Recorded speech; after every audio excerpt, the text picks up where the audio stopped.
Hello, everybody. Welcome to a special edition of Sudden Death. It is Christmas night, actually, and I hope everybody out there had a wonderful Christmas day. I hope you had a safe Christmas day as well. Um, as you all know, we didn't do Inside the Huddle today due to the holiday, and it looks like we probably won't be able to do it next week, given that it is New Year's Day. But stay tuned for that. We may do another one of these, another special edition of Sudden Death next week on New Year's Day. Again, like I said, stay tuned for what exactly we're going to be doing next week. If Inside the Huddle doesn't happen next week, it will happen the week after. So stay tuned for that. Anyways, lots of stuff happened within the last few days. Actually, before Christmas came around. One of the big things is actually two big things kind of wrapped up into one, and that is the NFL keeps on screwing up. It seems like it's a weekly practice for them, and they've once again done it on two different fronts. First front is that Jen Sturger, Brett Favre thing. I think it is very, very obvious right now that they are prolonging this and kind of running out the clock to, come to a conclusion on their investigation after the season is over. It's no secret. It's out in the open now that, well, it's really no secret at all. But the Minnesota Vikings obviously will not be making the playoffs this season.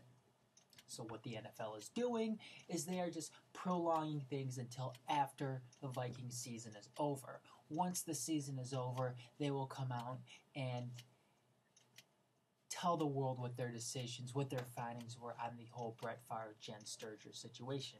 And I've said it before, and a lot of my colleagues on the Majors Live and Inside the Huddle have said themselves that the NFL is going to do nothing to punish Brett Favre. Why would they? Brett Favre is their golden boy, and right now it makes no sense considering he will be retiring at the end of the season, which is just in a couple of weeks. And why embarrass your golden child that's given you so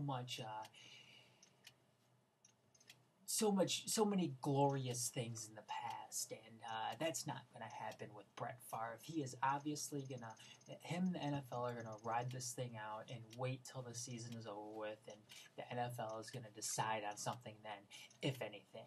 I can see it right now, Roger Goodell coming out and saying that, oh, well, our findings, we found this, we found that, but due to the season being over, we really cannot do anything. Our hands are tied.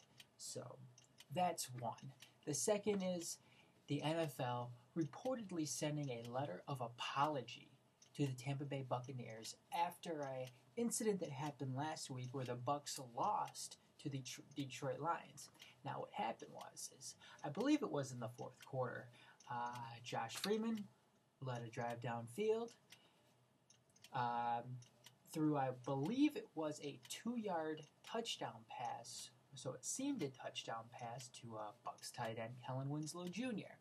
Well, apparently Kellen Winslow Jr. and Lions safety C.C. Brown were kind of tied up in the end zone a little bit.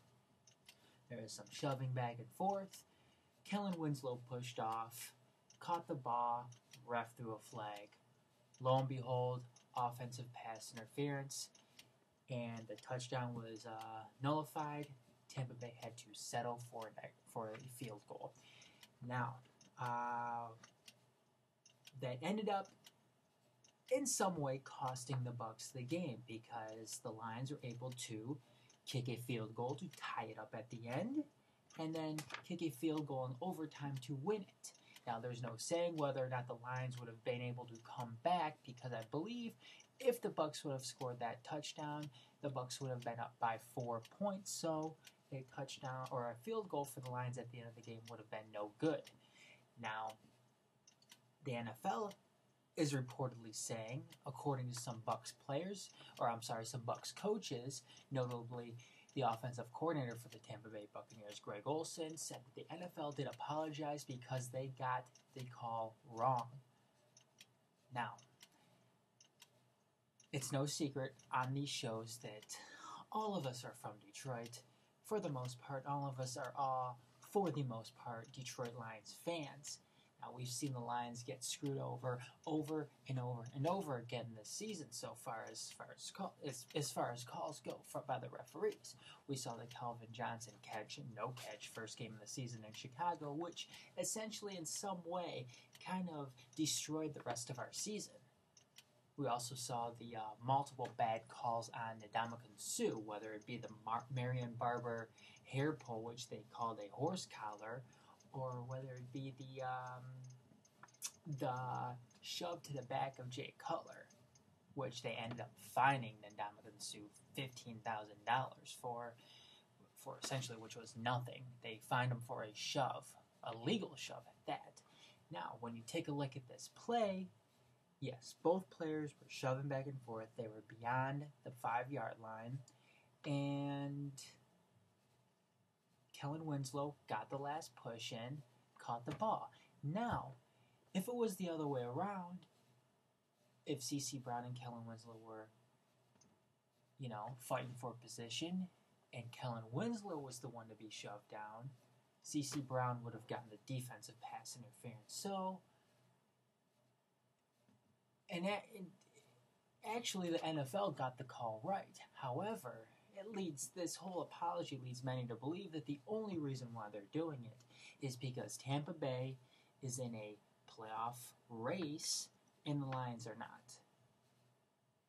Tampa Bay lost to the Lions on what many can see as that play right there. And the NFL felt that they needed to go and apologize because in some way that may have cost the Bucs a postseason shot. Again, another way that the NFL has just made themselves look totally stupid.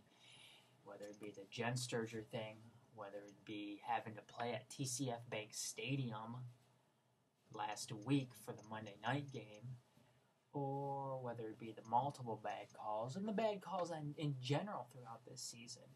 So the NFL definitely has some issues that they need to look at during this offseason.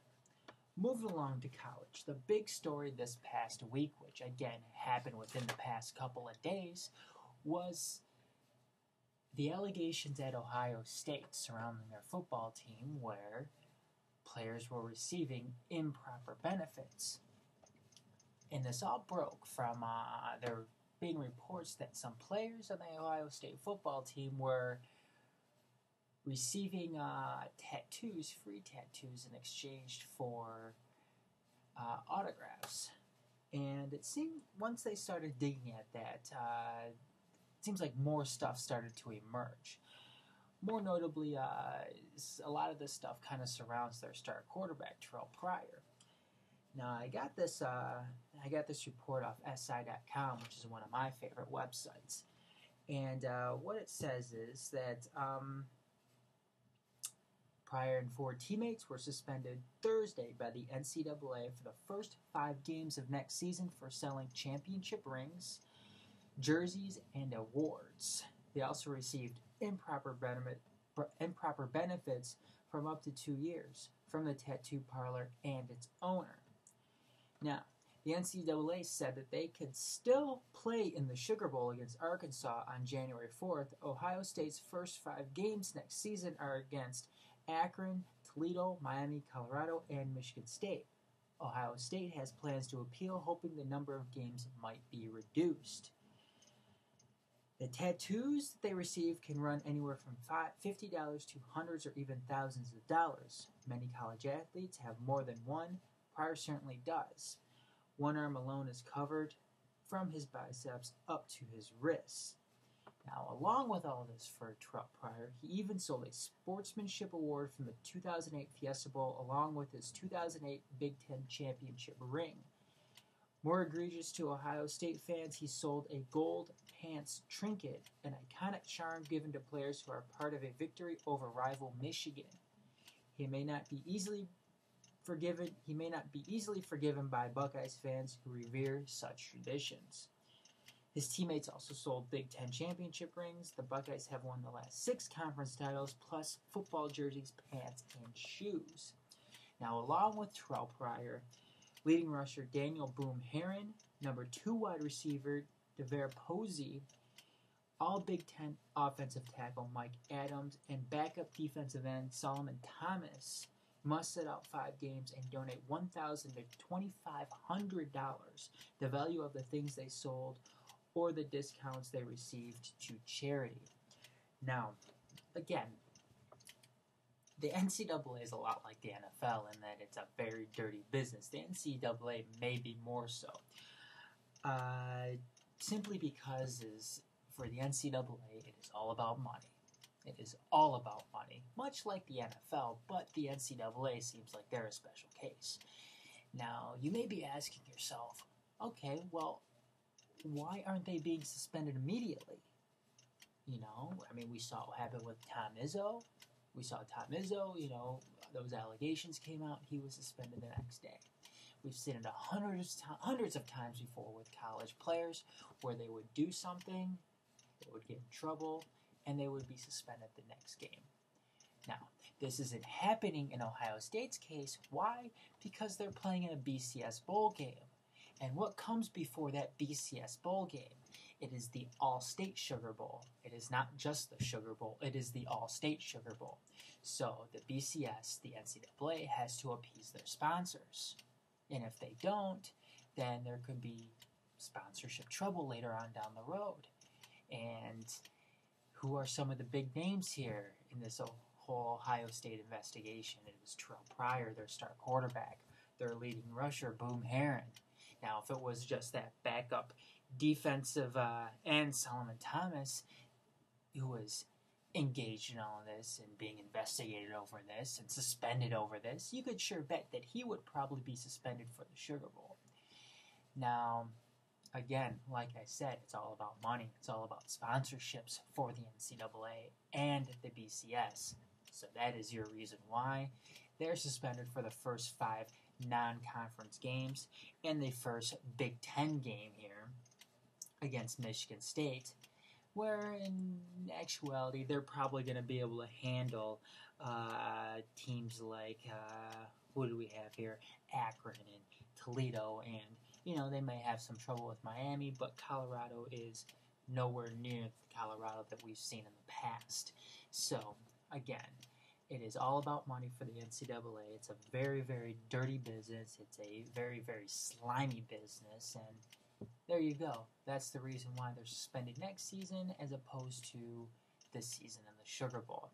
Now, the interesting thing out of all of this is, will Terrell Pryor and some of these other players who are going to be eligible for the NFL draft next season return? That is yet to be seen. We'll have to see what happens with that. But in the meantime, you can keep on checking themajors.net for any new information on all of this, including our Facebook page at facebook.com/TMSNX, or for our Detroit fans, facebook.com/TheMajorX. And we also have our Detroit page as well, detroit.themajors.net. That's going to just about do it for this week's edition of Sudden Death. Like I said, stay tuned to our Facebook pages and our web pages for more information on the running times for Inside the Huddle next week, if we're going to be able to do it or not due to the New Year's Day holiday. But in the meantime, though, make sure you stay tuned tomorrow at 10 a.m. We will have a edition of Detroit Sports Weekly for all you Detroit fans out there, and then the big show, The Majors Live, which we will have the first annual The Majors Awards. So make sure you stay tuned for that. All of this on themajors.net. In the meantime, have a safe, what's left of the holiday, have a safe and happy New Year if I don't see you again, and just have a good night as well. We will see you next time, and keep on watching. Thank you.